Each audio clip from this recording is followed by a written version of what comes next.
Možno, že ste sa už aj vystretli s prosbou nevidiaceho o pomoc pri aktualizácii jeho smartfónu z Androidu 13 na Android 14. Keďže pri tejto aktualizácii je taký jeden drobný zádrhel, rozhodli sme sa, že vám pripravíme tento videotutoriál, aby ste vedeli, ako na to. Tento návod má pomôcť s aktualizáciou smartfónu s čítačom obrazovky, ale so samotným čítačom obrazovky v ňom až tak pracovať nebudeme. Je totižto určený predovšetkým pre priateľov, osobných asistentov, rehabilitačných pracovníkov, rodinných príslušníkov, ktorí nevidiacim často s telefónmi pomáhajú, ale s čítačmi obrazovky pracovať nevedia. Samozrejme, pomôcť môže aj ľuďom slabozrakým a ja sa budem snažiť vysvetľovať všetko tak, aby aj nevidiaci mali predstavu o tom, čo sa na obrazovke deje. Nevidiacim používateľom, ktorí sú zvyknutí používať čítač obrazovky, odporúčame, aby navštívili našu stránku hovoriacemobily.sk, kde v časti Ostatné návody, Inštalácia a aktualizácie nájdu návod Aktualizujete na Android 14, kde po rozkliknutí nájdete nielen textový popis, ako úspešne prejsť z Androidu 13 na Android 14 s Corvusom, ale aj výborný audiotutoriál Ondra Rosíka. No ale teraz už poďme na to. Poďme si najskôr overiť, či nás vôbec v telefóne naozaj čaká aktualizácia na Android 14. Ako to zistíme? Nevidiacemu v prvom rade príde na notifikačnú lištu informácia o aktualizácii. Keďže ako náhle by sme stiahli notifikačnú lištu, spustí sa nám čítač obrazovky, tak predtým, ako budeme pokračovať, najskôr čítač obrazovky deaktivujeme, aby sme s telefónom mohli pracovať tak, ako sme zvyknutí. Vstúpime teda do ponuky poťukaním. Okno ponuka položka telefón 1 z 9. Švihaním smerom dolu sa presunieme register, na správy 4 z elektronická pošta nastavenia. profily 6 aplikácie nastavenia 8 z 9. Opätovne poklepeme. Okno nastavenia položka prostredie Nájdeme 1 čítač stretch obrazovky. zvuk 3 tóny 4 display 5 stream telefón 6 čítač obrazovky 7 z 13. Poklepeme. Okno čítač obrazovky položka A nehovoriť z pri tohto vypnutom menu displeji vypnuté nájdeme 1 z 19. položku automaticky Vyslovovať aktivovať pri opustení. automaticky aktivovať pri opustení Corvusu zapnuté 3 z 19. Tá je pri telefónoch pre nevidiacich obvykle zapnutá, poklepaním ju vypneme. Automaticky aktivovať pri opustení Corvusu vypnuté 3 z 19. Vidíte, že sa zmenil stav na automaticky aktivovať pri opustení Corvusu na vypnuté. Teraz stiahneme spomenutú lištu s notifikáciami a vidíme, že máme pripravenú nejakú aktualizáciu. Že je to na Android 14 zistíme tak, že keď na nej poklepeme, tak sa tu hore píše, že pôjde o aktualizáciu na One UI 6.0. One UI 6.0 je nadstavba operačného systému pre mobily Samsung, ktorá pracuje od Androidu 14. To znamená, že ak to vieme, teda, tak môžeme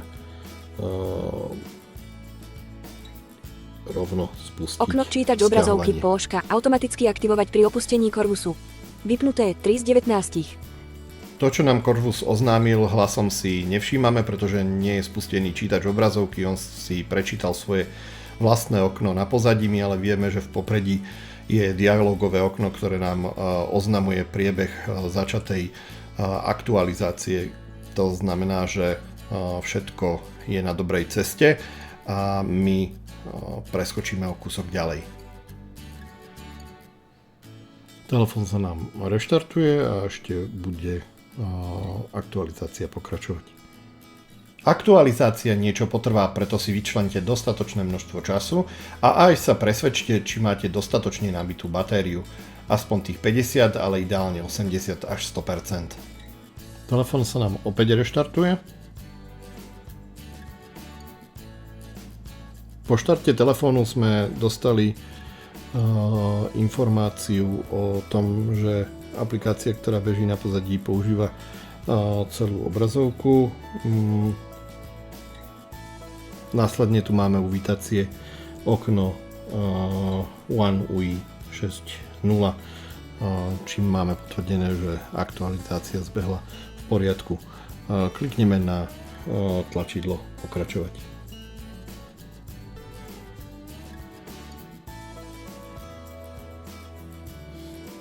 Môžeme byť vyzvaní napríklad na to, aby sme doplnili konto Samsung, ak v telefóne nebolo vytvorené. Ja ho vytvárať teraz nebudem, takže ho preskočím. To už je na každom používateľovi. A nakoniec je nám oznámené, že všetko je nastavené. Dám len hotovo. Okno Corvus, položka ponuka 2 z 6.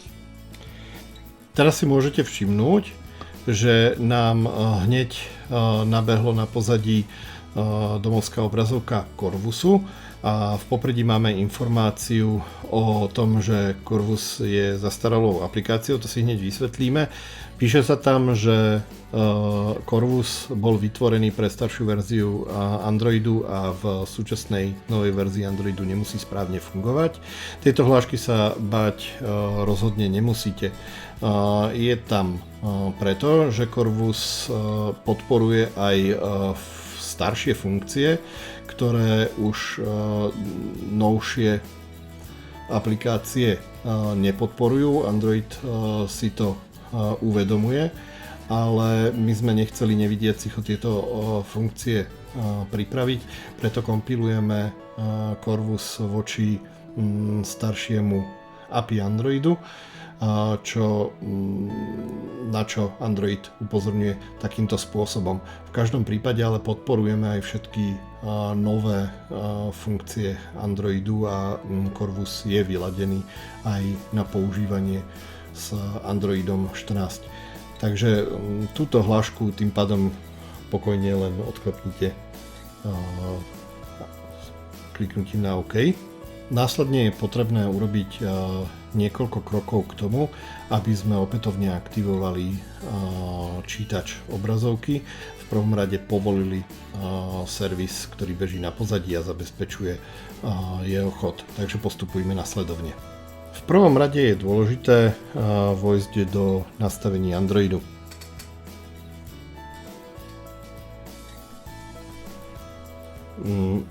Úplne dolu vôjdite do zjednodušenia ovládania a následne nájdete položku nainštalované aplikácie, kde vidíte Corvus. Corvus je ale nedostupný. Napriek tomu musíte na tejto položke poklikať, na čo sa vám zobrazí informácia o tom, že z bezpečnostných dôvodov je potrebné najskôr povoliť alebo udeliť špeciálne povolenie priamo v aplikácii Corvusu. Kliknete na OK, vyjdete späť do nastavení, 2, vôjdete do aplikácií, tu. Nájdete Corvus, kliknete na neho a vpravo hore kliknete na 3 bodky. Následne sa vám zobrazí položka umožňujúca povoliť obmedzené nastavenia, ktorú aktivujeme. Teraz sa opäť môžeme vrátiť do zjednodušenia ovládania. Vojsť do nainštalovaných aplikácií.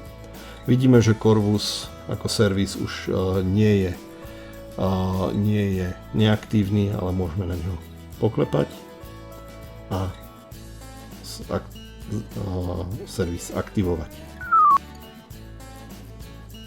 Keď ho takto aktivujeme, dáme Home. Okno Corvus, položka ponuka 2 z 6. Poklikáme okno ponuka, položka telefón 1 z 9, pomocník 9, nastavenia 8 z 9. Okno nastavenia, položka prostredie, reč 2, zvuk 3, tóny 4, displej 5, telefón 6, čítač obrazovky 7 strina, okno čítač obrazovky, položka, vyslovovať noty, automaticky aktivovať pri opustení Corvusu, vypnuté 3 z 19. A automaticky aktivovať pri opustení Corvusu. To je tá položka, ktorú sme na začiatku vypínali, opäť zapneme. Toto je veľmi dôležité, aby nevidiacim čítač správne fungoval. Automaticky aktivovať pri opustení Corvusu, zapnuté 3 z 19. Domov. A už vidíte, že to nejde tak ľahko, že sa tu urobil taký rúžový štvorček, že na to musím okno, poklepať Corvus, dvakrát. položka, ponuka, 2 z 6. Napríklad poklepem na nedávne tlačidlo. Nedávne. Domov, Corvus. Navigovať nahor, tlačiť Corvus. Corvus. Odkaz na Corvus, tlač a podrž. Odkaz na Corvus, Corvus, informácie, domov, tlačidlo. Okno, Corvus, položka, ponuka, 2 z 6. Ak si s niečím nebudete vedieť rady, pokojne nás kontaktujte v pracovných dňoch na našom helpdesku na telefónnom čísle 0915 732 123 alebo e-mailom na podpora@hovoriacemobily.sk. Ďakujeme.